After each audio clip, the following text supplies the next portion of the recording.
psychiatric drugs? Do you know girl A has been sectioned? Do you know? I don't have a check. I have the evidence, but I've never had it black and fucking white. I affected a presidential election. So you sold out, you destroyed your reputation, you sold out your faith, you threw me under the bus, and you still got arrested. Now here's where things get interesting. The actual U.S. Secretary of State, the guy who can literally sign off on this extradition, just got asked point blank about Andrew Tate, and people online caught every second of it. You mentioned me by name? Yeah. Oh. Yeah. No, look, that extraditions, I don't know the details of this particular case. I've been overseas, but I mean, I know who you're talking about. I just don't know the details of it. These cases have a process that they go through in the courts. My understanding is that they're involved in that judicial process. And so that'll play itself out at this point, and there's no role for us to play at this moment or maybe ever in that regard. But I'm not going to opine on something that's still... So basically, Rubio just told the whole internet he's staying out of it. No promises, no favors, nothing. And that's a problem for Tate, because for months, he's been telling anybody who'll listen that this whole case is a political hit job. He's had time in America, he's built relationships, but none of that means much if the one man with actual power over his extradition won't lift a finger. Right now, it's looking like Trump's keeping his distance too. No statement, no involvement. So, the question going around online right now is simple. If Washington won't help him, who's left? Is there anybody or any country that can actually change what happens to Andrew Tate next? Paula admits that we moved the fucking needle. That is a... Now, if you caught Tate's new 3-hour podcast drop, you already know what set the internet off. He claims he pulled some kind of legal chess move that's supposed to stop the UK from ever getting their hands on him. That's his framing, not confirmed anywhere else, so take it exactly for what it is. A claim, not a fact. And that's exactly why this story won't sit still. Every podcast, every filing, every new headline shifts the whole conversation. His supporters are already running with this chess move like it's a guaranteed out. His critics are asking the more obvious question, does having connections in high places actually mean anything once it comes down to an actual legal decision? Because, like Moby Dick, in their haste to get hold of me, they didn't quite understand the complexities of extradition and also the brutal inefficiency of Romanian law. Because the Brits tried to extradite me, and the warrant has been satisfied. I will be extradited when my Romanian case is complete. My Romanian case is on a prosecutor's desk. If the prosecutor closes the case, Romania owes me $1 billion.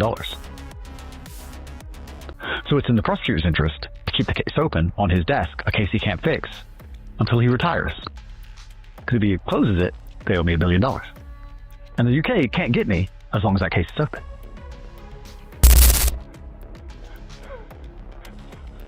The UK are pissed, calling the Romanians saying, close the case if you don't have a case. And the Romanians are saying, we're not saying we don't have a case, we're saying it's difficult to fix, but we're going to try, because if they close it, they owe me $1 billion. Here's the logic Tate is running with. His argument is that the Romanian case came first, so it has to finish first, and once it does, officials there have apparently said they'd hand him over to the UK anyway, but he's also claiming he can't legally be convicted unless the case moves forward exactly the way he expects, and he's threatening a massive countersuit if it doesn't. So, by his own framing, Romania has basically zero incentive to close the case. As long as it stays open, in his telling, nobody's technically lost anything yet. When James Altmaier wrote to them, we're like, we can't technically do that legally, because we've already tried to extradite him, and the extradition warrant has been satisfied. So now what happens? When I fly around the world, like I was just in Hong Kong, is that the Foreign Office of the UK call the hotel and try and get me kicked out of the hotel. That's how petty and pathetic they are. The owner of the Rosewood Hong Kong, which is the top-ranked hotel in the world, by the way, number one, it won in 2026 the best hotel in the world. The owner of the hotel is a friend of mine. And he came to me and said, you will not believe the British government just called me and told me that you're a criminal and that you have an active extradition warrant out of Romania and that we should kick you out of this hotel. I said, the British government has time to call hotels and try and make me... I mean, what does that do? It doesn't extradite me. It just inconveniences me. I have to go get another hotel. They are spending government money trying to inconvenience me by getting me kicked out of hotels because they can't extradite me because the Romanians won't close the case because of... Here's the one thing almost everybody online seems to agree on. Whichever side you're on, this Romanian case has been a mess from day one. Tate first got arrested for this back during COVID, right when his online following was exploding. Years later, he's still in Romania. Still no conviction. And people are watching case after case get delayed or thrown out. Now, this month, there's fresh reporting about yet another case getting filed. So yeah, a lot of viewers are starting to think this thing could drag on for a long time. He's Girl A. Girl A, I'm going to talk about her history in a minute. I go back to house arrest. And finally, because after these 3 years, I've never had a trial. I've never had a chance to present evidence or anything. I've never had a chance to say, oh, by the way, do you know Girl A accused 10 other men of sexual assault? Do you know Girl A accused her father of sexual assault? Do you know Girl A is on psychiatric drugs? Do you know Girl A has been sectioned? Do you know? I don't have a chance. I have the evidence, but I've never had a chance to present it. What was that last part you said? Girl A has been Sectioned. What's that mean? For anyone wondering, sectioned is the UK term for being taken into a mental health facility. Now, the latest round of claims against Tate reportedly involves somewhere around 30 to 35 alleged victims, plus serious financial exploitation allegations. And yet, he still hasn't been taken into custody over any of it.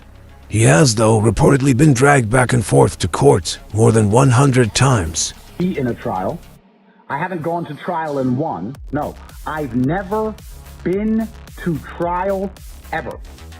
Every single nation state which came out with this garbage, which is pushed by George Soros funded NGOs, has attempted to find evidence to put me in jail. And they never, Romania, England, never found enough evidence to even get to trial. 6 years I've been waiting to prove my innocence, and I have never, ever had a trial. What I've had is accusations.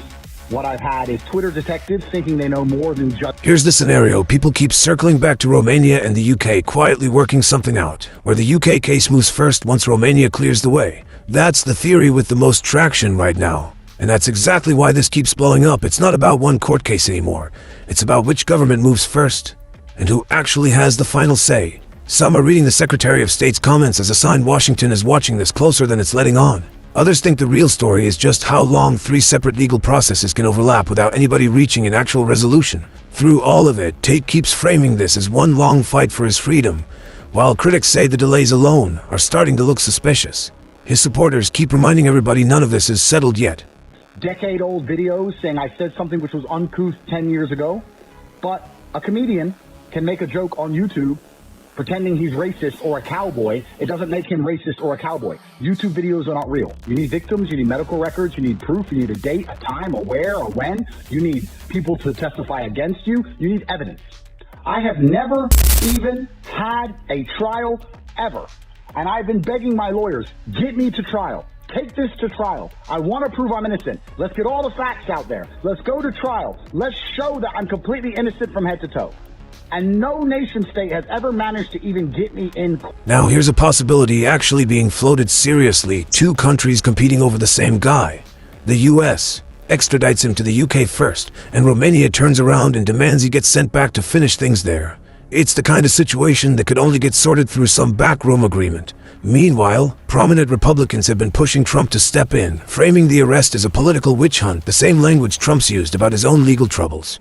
But a source close to the White House told The Telegraph flatly, they're staying out of it, and this could drag on for months. And here's a detail that blew up online. Kamala Harris, in her own memoir, admitted that men following figures like Andrew Tate was part of why she lost young male voters in the election. That's her own words. Tate, naturally, has taken that and run a victory lap with it.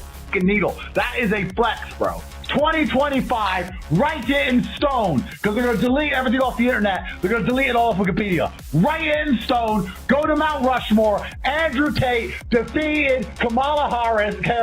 He did it. Even though they were putting him in jail, locking him in his house. Guys, don't think when I go out of jail and I was in house arrest, I wasn't told to shut up. Andrew, just shut up. If you don't say anything, this will all go away. Just wait for the election. Wait for Trump to lose. Wait for Kamala to win, and we'll let you off. All you have to do is sit and be quiet. We'll let you free from your house if you just live a quiet life. No, they raid my house again, drag me back to jail, still don't shut up, still fight back, still fuck you. They tried everything, unfazed, last bullet, kept going viral. Kamala Harris's whole campaign fucking failed. It failed.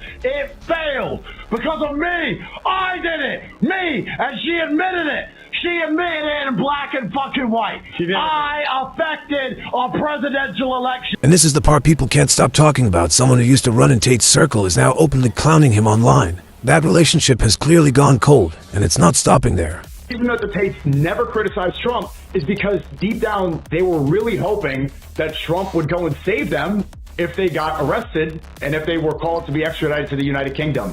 Well, look, it didn't work, stupid. Now you're arrested. Trump's not going to save you. All that twerking you did, all that begging you did. Look now. You thought that you could sacrifice your own religion, you could sell out your own people, your own faith, apparently. It didn't even work. Trump's not going to save you. All that slurping you did. They destroyed their reputation by throwing me under the bus, by saying they have tech teams in Israel. Sneeko did it. Sneeko played the song. Please don't arrest me. Well, now you got arrested, you stupid idiot. You refused to call out Trump, even though he's owned by Jewish supremacists, hoping that he would save you from your extradition to the UK, and he didn't. So you sold out, you destroyed your reputation, you sold out your faith, you threw me under the bus, and you still got arrested. Anybody still defending this too? Now that there's charges of them holding indecent images of a child? I don't know what you have to say about, I don't know how you can keep credibility with them. I don't know if you think this is a Matrix attack. If it was a Matrix attack, wouldn't Elon Musk, the trillionaire, tied up with Mossad and Netanyahu and speaking to Netanyahu regularly by Netanyahu's admission, wouldn't Elon Musk be calling for... Kind of ironic, considering Tate's still out here dropping his ties to people close to Trump. Bonds with the Trump administration and even with members of President Donald Trump's own family. For example, the New York Times reported last year that Andrew Tate has been in calls on Zoom with Trump's youngest son, Barron Trump. Donald Trump Jr. also called the charges against the Tate brothers absolute insanity on the social media platform X. That's the original charges from a few years ago. It should be stressed that the two brothers strenuously deny all the charges against them, although they are now facing criminal investigations in both the United Kingdom and Romania. This is kind of a big test for the Trump administration because Donald Trump spent the last election campaign really courting the manosphere. He went on several manosphere-related podcasts with allies of the Tate brothers, and the Tate brothers have kind of boasted about this relationship with Donald Trump. And that's interesting because with this extradition procedure, the ultimate say-so, whether they get extradited or not, is Secretary of State Marco Rubio, who of course works directly for Donald Trump. So this is really a huge test of this supposed relationship between Andrew Tate, the manosphere, and the administration of Donald Trump. So, according to multiple reports, right before their arrest, the Tate brothers spent several days in Washington, D.C., reportedly hosted by someone connected to Trump's inner circle. They were spotted around Capitol Hill and, per online chatter, inside one of the city's more exclusive private clubs. Here's a name worth knowing. The modeling scout tied to that gathering is the same guy widely credited with introducing Melania to Donald Trump years back, and he reportedly invited the Tates to a summer get-together. It's not totally clear what the trip was actually for, but he reportedly spent around 15 minutes talking with Andrew over 2 days, and the night before, he's said to have brought the brothers to another private event near the White House, because for years, both Andrew and Tristan have been working to build ties to Trump's world, reportedly even getting on Zoom calls with Trump's youngest son, Barron, according to the New York Times. Donald Trump Jr. has publicly called the charges absolute insanity on X. To be clear, though both brothers strenuously deny every charge, even as they now face active investigations in both the UK and Romania. Olfmeyer, something like this. So he opens an investigation into me the second I land as an American citizen, saying that I'm a human trafficker and I'm a bad person and all this garbage. I expected to come home to a fucking hero's welcome. And I did a podcast with Candace Owens about that because even she said this is insane. You know what he did? He wrote to the Brits saying, do you want me to arrest him and send him to you? You got an active warrant. Do you want me to send him to you? I'll come get him and send him to you. He wrote to the Brits. And I'm sitting in Florida in Miami. And I refuse to leave. So I keep tweeting, come get me, Ron. Come get me, James. Come get me. Come get me. Come get me. Because chat, I've lost my mind. I finally get free from this fucking mess. I come back to the country my father served for. And they fucking open a case on me and start saying I'm a human trafficker. Why? Because Romania said so. The country that can't even have an election. And now we're going to repeat what they said like it means a fucking thing. I come to Florida where I'm suing girl A. And I'm attacked by the state. And I did a post. There's another name that keeps coming up in the Tate orbit, Trump's former personal attorney, who briefly served as New Jersey's top federal prosecutor before stepping down last December. On a podcast, she told Andrew Tate directly, I got your back. Then there's J.D. Vance now, vice president who fans quickly noticed follows both Tate brothers on X. None of this is a formal endorsement, but it's exactly why the reaction online has stayed this intense. People aren't just reacting to an arrest anymore. They're reacting to the political web around it. Some viewers think the Tates got dangerously close to powerful circles and are now finding out those connections don't actually protect anybody. Others think the political ties angle is being blown way out of proportion. Either way, every new detail drags another public figure into this story, and that's what makes it feel less like a normal legal case and more like a fight over who's willing to stand next to the Tates and who's staying far away. For platforming extremism, Tate's followers immediately descended on me with a flood of abuse and harassment. That was not random. That was a deliberate attempt to silence an elected representative. I was bombarded with death threats, rape jokes and abuse from accounts both local and international. Then, the Tate brothers themselves came after me. Two men running from the most serious criminal charges, propped up by the world's most powerful leaders. And they targeted me, an elected representative from Northern Ireland, for daring to speak my mind. Shocking. It wasn't even about them, it was about Musk. But it was a calculated attempt to silence an elected politician. I was, in their words, a nice target. A direct attack on democracy and this House itself. But this is not just about individuals. It is about democracy. We have seen a deliberate, organised effort to create an online environment where extremism flourishes, where intimidation becomes the norm. Here's one theory going around for why Tate is fighting this so hard. The backlash he's facing in the UK has been brutal. British MPs and public figures have gone after what he promotes online for years now, and there's been growing pressure to keep his content out of schools. That hostility isn't just talk, either. One Northern Ireland MP, Sorcha Eastwood, took it straight to Parliament, and what she said next is why this part of the story hits different.